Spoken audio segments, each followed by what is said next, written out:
Siyempre, nasa abroad yung papa ko, kaya mataas yung sweldo niya. Eh, yung papa mo ba, saan ba nagtatrabaho? Wala, dito lang pero 5,000 sweldo niya kada araw. 5,000 kada araw? Posible naman. Oo. 5,000 kada araw? Ano ba yung trabaho niya? Taga-alaga lang ng baka. 5,000 kada araw, tapos taga-alaga lang ng baka? Oo. Pero pag iyak yung baka, kaargayin niya para tumigil gano'n. La la la, la la la. Gano'n kasi yun.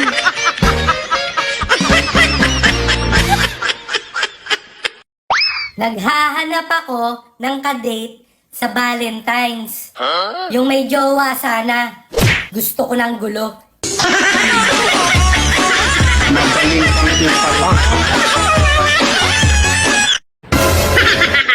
Okay lang kahit walang bulaklak at chocolate sa Valentine's Day. Ang mahalaga, may regla sa March.